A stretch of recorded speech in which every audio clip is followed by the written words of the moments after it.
కాకినాడ జిల్లా జగ్గంపేట మండలం జేకొత్తూరు గ్రామంలో ఈ మధ్యకాలంలో ప్రభుత్వ ఉద్యోగులకు అర్హత సాధించిన విజేతలకు హెల్పింగ్ హార్ట్ ఆర్గనైజేషన్ తరపున సన్మాన కార్యక్రమం ఏర్పాటు చేయడం జరిగింది. ఈ సందర్భంగా ప్రభుత్వ ఉద్యోగులకు అర్హత సాధించిన వారిని ఘనంగా సాలువా కప్పి సన్మానించారు. ఈ కార్యక్రమంలో గ్రామ panchayat president Nakkireddy Nageswararao, MPTC Peddakapu, Telugu Desam party నాయకులు కేసిరెడ్డి శ్రీను ముఖ్య అతిథులుగా పాల్గొన్నారు. నక్కిరెడ్డి బుల్లి వెంకట్రావు, పాస్టర్ రాజేష్ విజేతలను ఉద్దేశించి మాట్లాడడం జరిగింది. ఆర్గనైజేషన్ ప్రెసిడెంట్ పెద్దపాటి చిన్నారి విజేతలను ఉద్దేశించి మాట్లాడుతూ చదువు యొక్క గొప్పతనాన్ని వివరిస్తూ, చదువుకుంటే దానివల్ల కలిగే మర్యాదను వివరిస్తూ అందరూ బాగా చదువుకుని ఉన్నత భవిష్యత్తును ఏర్పాటు చేసుకోవాలని చెప్పడం జరిగింది. ఈ కార్యక్రమంలో ఆర్గనైజేషన్ సభ్యులైన పెద్దపాటి శ్రీను, పుల్లిపి బుజ్జిబాబు, పెద్దపాటి వెంకటేశ్వర్లు, హరీష్ మరియు శేషగిరిరావు, మధుబాబు మరియు రిషి, గ్రామ వార్డు మెంబర్లు, ఇతర సభ్యులు పాల్గొన్నారు.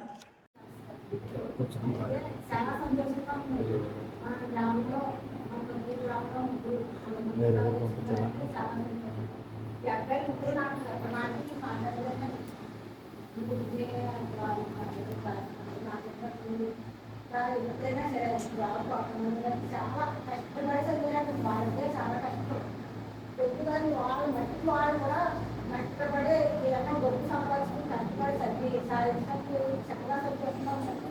వాళ్ళు పెళ్లి పోతుంది కదా. అంటే మన పొద్దు అన్న తీరని చెప్పుకోవాలంటే ఒక జాబులు కూడా తెచ్చుకుంటే చాలా మంచిది. ఎన్ని గుర్తింపు చాలా గుర్తింపు వచ్చిన జాబ్ వచ్చినట్టు 50 జాబ్ వచ్చినాక మన ఊళ్ళో తీసుకురండి అందులో కూడా మాట్లాడుకుంటారు. చాలా సంతోషంగా ఉంది. లేదంటే వాళ్ళు కష్టం అంటే ఏది గ్యాస్ పడుతుంది చదువుతుంది బట్టి అన్నట్టు ఏది గ్యాస్ అంటే అలా ఉంటుంది. చదువుతుంది కష్టం అంటే చదువుతుంది బట్టి తెలుస్తుంది. కష్టపడుతుంది చాలా బాగా చదువుతుంది.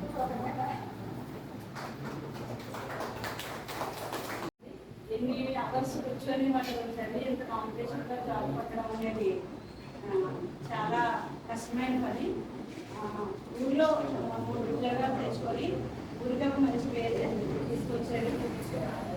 నేను చెప్పేదంటే చదువుకున్న ఈ సన్మానం ఏర్పాటు చేయడం కూడా ఇప్పుడున్న చదువుకునే పిల్లలు వాళ్ళని ఆదర్శంగా తీసుకొని వారి యొక్క జీవితాన్ని ఇంకా పై స్థాయిలోకి తీసుకెళ్తారు. ఎందుకంటే చదువు ఇచ్చే గౌరవం కానీ, విలువ కానీ, డబ్బు కానీ, ఆస్తులు కానీ ఇవ్వవు.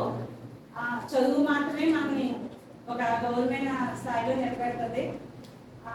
ఇప్పుడు మా హస్బెండ్ చెప్పినట్టుగా మేము ముందుకి చెప్పేదంటే ఊరిని మర్చిపోకుండా మీరు పై స్థాయిలోకి వెళ్ళినప్పుడు మీ కింద ఉన్న వారిని కూడా మీరు జ్ఞాపకం చేసుకుని వాళ్ళకి ఏదైనా చదువుకునే అవకాశం కూడా మీరు కల్పించాలి. అది మా హస్బెండ్ నిజం చెప్పాలంటే ఆయన వదిలేయచ్చు. ఆయన ఎక్కడో లాయర్గా చేస్తున్నారు, ఊరితో నాకు సంబంధం ఏంటని ఆయన పైన ఆయన చేసుకోవచ్చు.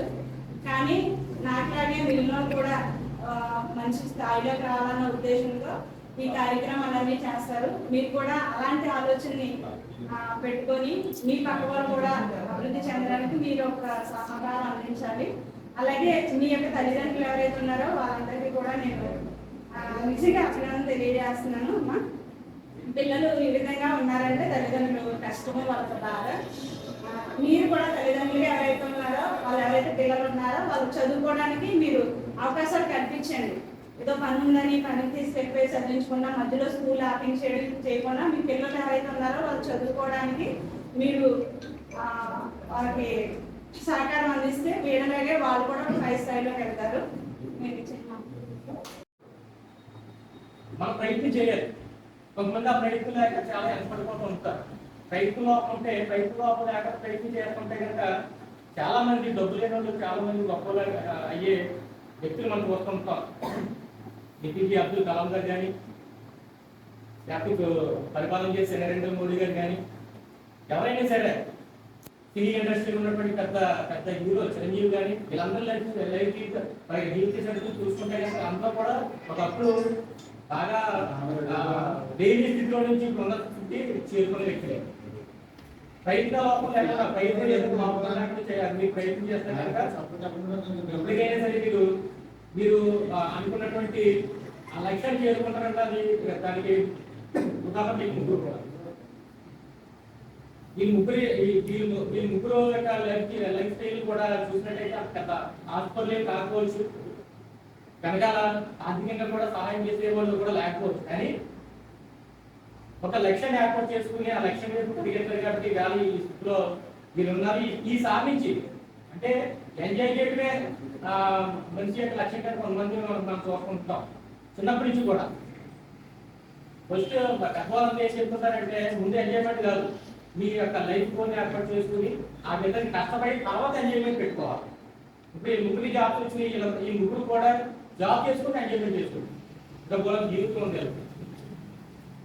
కనీసం ఇటువంటి వ్యక్తులన్నా చూసి కొంతమంది అన్నా పిల్లలు మారుతారు, కొంతమంది చదువుకుంటారు, చదువు మీద దృష్టి పెడతారు, లక్ష్యం వైపు వాళ్ళ యొక్క అడుగుల్ని తెరపరుచుకుంటారనే ఉద్దేశంతో ఈ యొక్క కార్యక్రమం జరుగుతాం. అందువల్ల ఇంకొక మాట ఏంటంటే విద్యార్థులకు అంటే ఎవరైతే ఉద్యోగాలు సాధించారో వాళ్ళకి ఏంటంటే ఏదో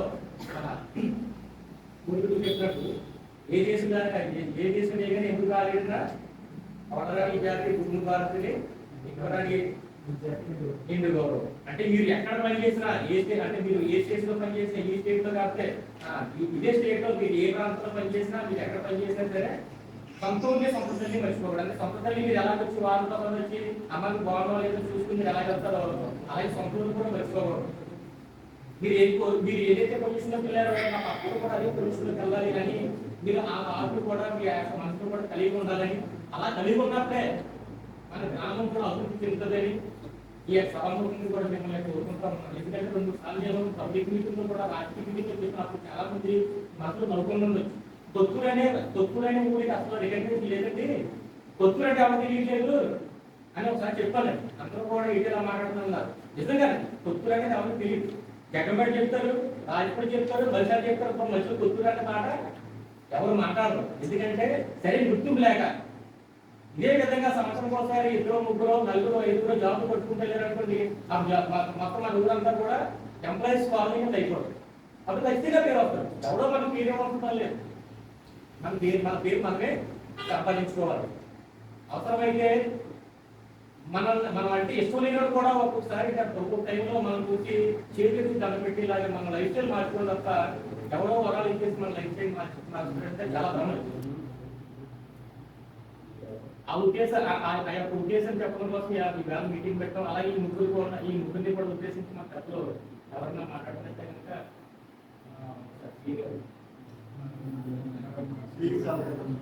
సూర్యవత